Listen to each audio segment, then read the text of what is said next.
வணக்கம் தமிழ் மக்களே. டே 2 இன் வெலன்சியா. இன்றைக்கி எங்கே போகிறோம் அப்படின்னா, ஒரு சில ஆக்டிவிட்டீஸ்லாம் இருக்குது. அங்கே தான் போய் பார்க்க போகிறோம். ஆனால் சில பிரச்சனைகள்லாம் நடந்தது. அதெல்லாமே இந்த வீடியோவில் பார்ப்பீங்க. சில இன்ட்ரெஸ்டிங்கான விஷயம்லாம் கூட இந்த வீடியோவில் பார்ப்பீங்க. அதனால் வீடியோ ஸ்கிப் பண்ணாமல் பாருங்கள். மறக்காம உங்கள் ஃப்ரெண்ட்ஸ் அண்ட் ஃபேமிலிஸ் ஷேர் பண்ணுங்கள். இப்போ நம்ம போயிட்டுருக்க ப்ளேஸ் பார்த்திங்கன்னா, நம்ம எல்லாருக்குமே இந்த இடத்த எங்கேயோ ஒரு இடத்துல பார்த்துருக்க மாதிரியே இருக்கும். அப்படிப்பட்ட ஒரு இடத்துக்கு தான் போயிட்டுருக்கோம். அது என்னடா இடம்னு கேட்டிங்கன்னா, இந்த இடம் தான்.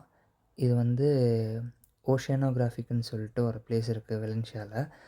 அங்கே இந்த ஒரு ப்ளேஸுக்கு நம்ம வந்திருக்கோம். இங்கே என்னடா எங்கேயோ பார்த்த மாதிரி இருக்கேன்னு சொல்கிறேன். என்னடா இது, என்ன இடம் இது அப்படின்னு சொல்லிட்டு நிறைய பேருக்கு ஒரு கொஸ்டின் இருக்கும் மைண்டில். இந்த இடத்துல ஆக்சுவலி என்ன நடந்தது அப்படின்னா, எல்லாருக்குமே நம்ம தலைவர் ரஜினி நடித்த சிவாஜி படம் தெரியும்னு நினைக்கிறேன். அந்த படத்தில் ஒரு பாட்டு இங்கே தான் ஷூட் பண்ணியிருக்காங்க. அப்படி என்னடா பாட்டுன்னு கேட்டிங்கன்னா, ஒரு கோடி சன்லைட் அப்படின்னு சொல்லிட்டு ஒரு சாங்கு. அது இங்கே தான் ஷூட் பண்ணியிருக்காங்க.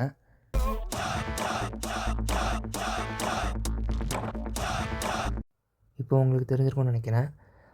இந்த இடத்துல தான் அந்த ஒரு பாட்டு ஷூட் பண்ணியிருக்காங்க. அண்ட் இந்த இடமே பார்த்திங்கன்னா, கீழேலாம் போய் கூட பார்க்கலாம். ஆனால் நம்ம கீழே போகல. ஏன்னா நம்மளுக்கு வேறு ஒரு ஆக்டிவிட்டி இருக்குதுன்னு சொல்லிட்டு நம்ம இங்கேருந்து கிளம்பிட்டோம். இங்கே தான் ஒரு சிக்கல் ஃபேஸ் பண்ணோம். என்னென்னா, இங்கேருந்து நம்மளை கொஞ்சம் தூரம் போட்டில் கூப்பிட்டு போயிட்டு அங்கே நம்மளுக்கு சர்ஃபிங் எப்படி பண்ணுறதுன்னு சொல்லிக் கொடுப்பாங்க.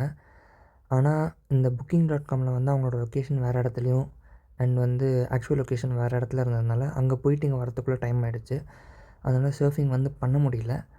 பட் ஆனால் ரொம்ப பசிச்சுன்னு சொல்லிட்டு நேச்சோஸ் அப்புறம் சாக்லேட் ட்ரிங்க் மட்டும் வாங்கி குடிச்சிட்டு இங்கேருந்து கிளம்பிட்டோம். டே 2ல் பெருசாக என்ஜாய் பண்ண முடியலனாலுமே ஓரளவுக்கு ஸ்மூத்தாக போயிடுச்சு.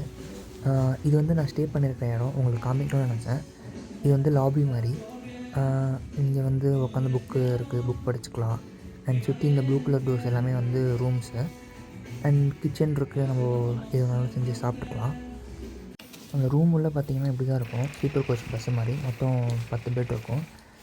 அண்ட் நேராக போனீங்கன்னா இதுதான் பாத்ரூம். இங்கே ஸ்டே பண்ணுறதுக்கு எனக்கு 3 நாளைக்கு 4000 கிட்ட சார்ஜ் பண்ணாங்க. டே 2 சுமாராக போயிருந்தாலும் டே 3 செம்மையாக போச்சு. அதனால் அந்த வீடியோ பார்க்கணுன்னா மறக்காமல் நம்ம சேனலை சப்ஸ்கிரைப் பண்ணிக்கோங்க.